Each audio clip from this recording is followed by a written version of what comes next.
Fellas, where all my dope dads at? Let me see y'all come to the front.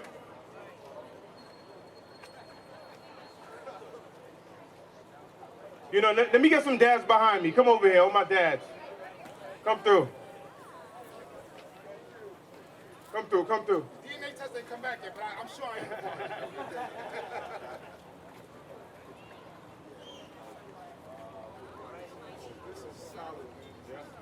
Let me get some more dads to the front.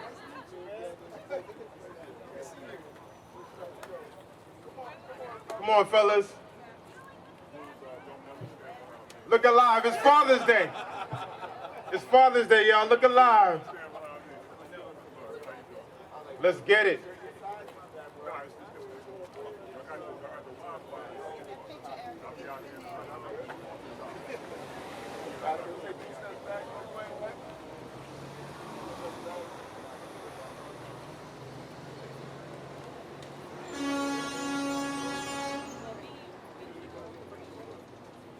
All right, so the first thing I want to say is Happy Father's Day, fellas.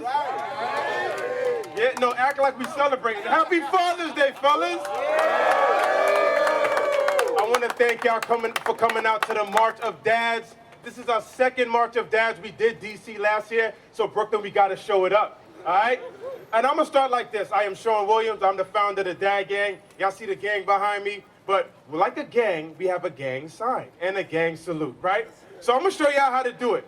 Fellas behind me, listen, every time we go away and we do this, they do it right. Do not embarrass me, fellas.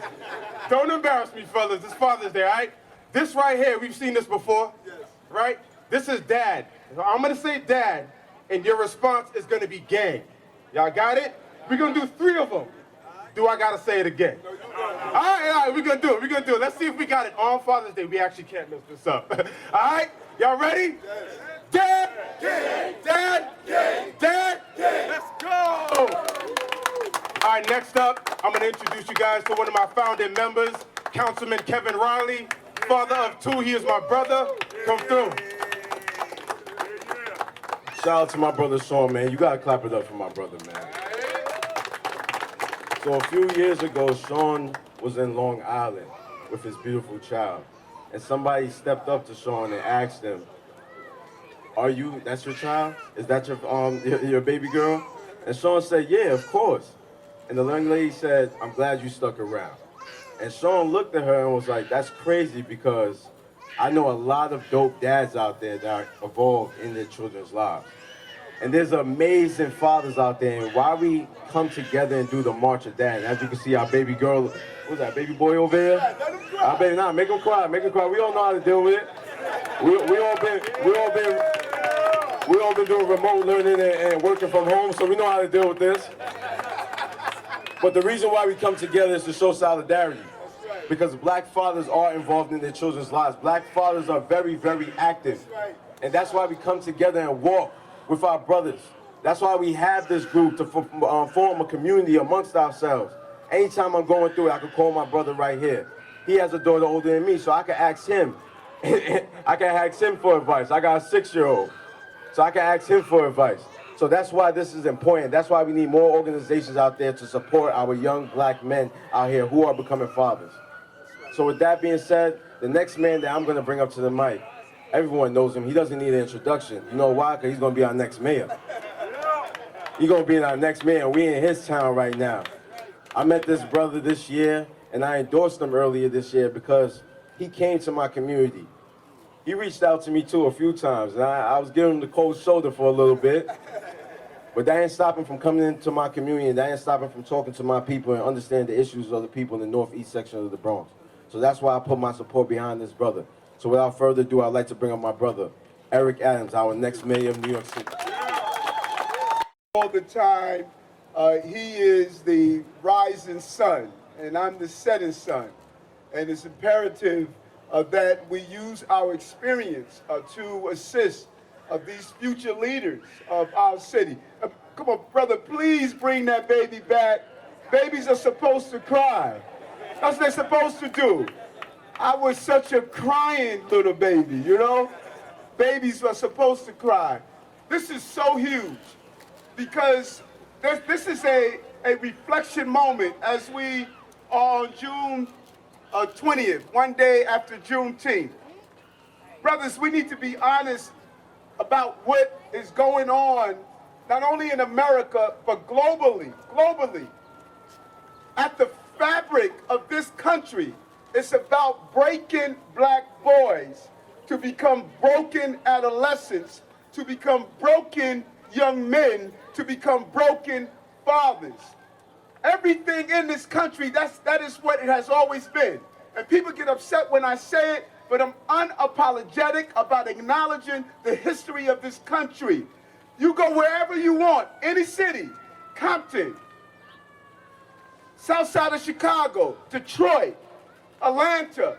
Why? Everywhere you go, we're the largest incarcerated, largest unemployed, largest victims of shootings, largest arrests, largest number of people who are dealing with mental health trauma, no matter where you go in this country.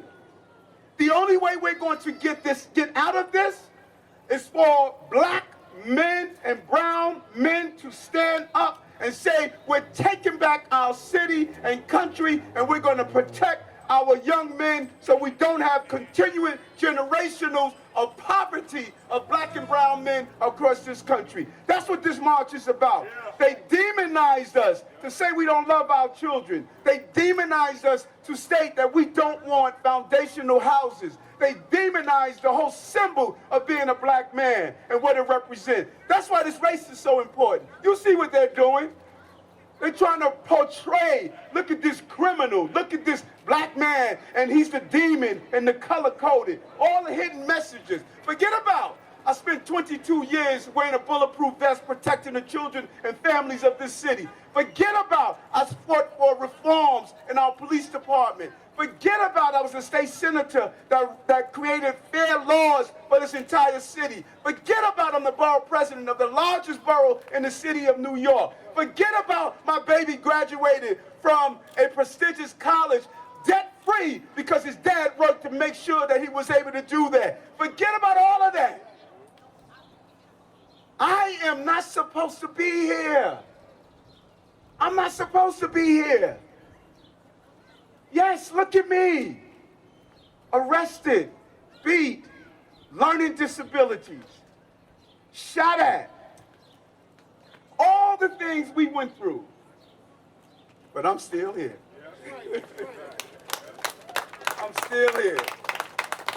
And I'm standing with these proud fathers from all walks of life. Brother Fat Joe is here with his boys. Robbie Carnegie is here. He's not only 6 feet, he has 6 children. And the amazing founders are here, the Dad Gang. There will be gangs in our city. The question becomes, will they be gangs to prevent crimes or gangs to create crimes? This gang here, they come from different walks of life.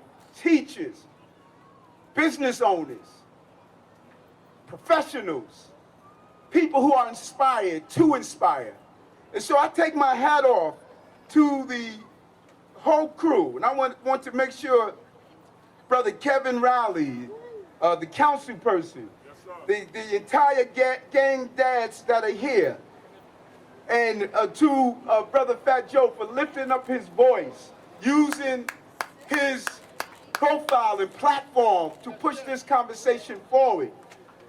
This moment is so important, not only for black men, It's important for the city because this is a coming together moment for the city. This city can't prosper without us. This city is not going to function if we don't become more inclusive of the people in the city and end the inequalities in the city. And stop the violence, stop the police abuse, stop the unemployment, stop the fact that 65%, listen to these numbers, brothers, 65% of black and brown children never reach proficiency in the Department of Education. If you don't educate, you're going to incarcerate. 80% of the men and women at Rikers Island don't have a high school diploma or an equivalency diploma. 30% are dyslexic. 55% have a learning disability. A third of the 18 to 21 years old read below a 5th grade reading level. And this has become normal in our city. That's what these dads are saying. They're saying, no, we're not going to have this happen another generation of our children. That can't happen. And so I'm happy to be here with these dads. I'm happy the moments I have with my son. I think about those days when he was born, less than a year old, watching him sit next to me, watching someone shoot at me to try to kill me, and thinking that I'm spending all this time trying to save children in our city, that am I going to lose my son? And he came of age, and I'm so proud of who he is. He came of age and said, Dad, I understood. And because of his energy and spirit, it allows me to continue to do what I'm doing. And so all of you dads that are here, that are holding your babies, that are saying, we're going to show how we do this. This is one of the proudest moments I have of being with you, because you've had my back. Some of you have stopped me on the train and just said, brother, hang in there. Some of you have prayed for me. Some of you have come together and embraced each other. This is what we're going to need to do.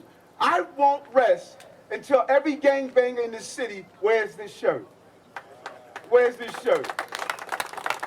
I won't rest until every storefront that's doing job training allow one of our young people to walk out wearing this shirt. I won't rest until we see every leader across this city of color and of non-of color wearing this shirt. We need a movement saying this is our moment and this is our time. Thank you so much for allowing me to be here and be a part of this. Thank you, my brother. You see, I just got elected in January, so I know I should speak in front of people like that. That was a very powerful speech that my brother just gave. This is why we need him in City Hall, June 22nd. Go out and vote.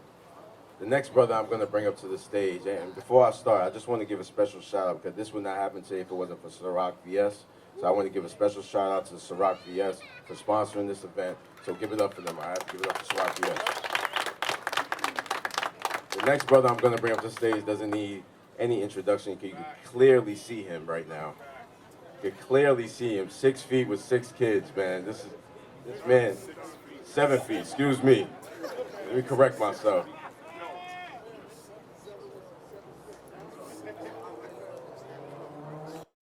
So the next brother I'm going to bring up to stage is our council member who represents my fiance's community in Bedford-Stuyvesant, Bed-Stuy. So bring it up for my brother, council member Robert Cornegie. You know it. Roz in the building. You see, the Dad Gang is founded by Kappas, so don't do that right now, all right? I just want to say thank you to the brothers who have organized this. And I'm here because a long time ago, as a former professional athlete, they told me to shut up and dribble. And I didn't do that. I represented my community, I represent my family. These brothers out here are helping me change the narrative that says that if you're not a part of a nuclear family, that you don't count. Brothers out here are in blended families. They're single fathers. These black men come from a wide array of the African diaspora and have committed themselves to stepping up and being fathers, so I'm proud to be here with them, and I refuse to shut up and dribble. The last to speak, but not the least for sure, It's my brother, my new brother, because I'm going to say he's my best friend from now on. Hip-hop legend, Grammy Award winner. Y'all know him, Bronx legend, but we in Brooklyn today, and I appreciate you for coming out. But make some love, Fat Joe.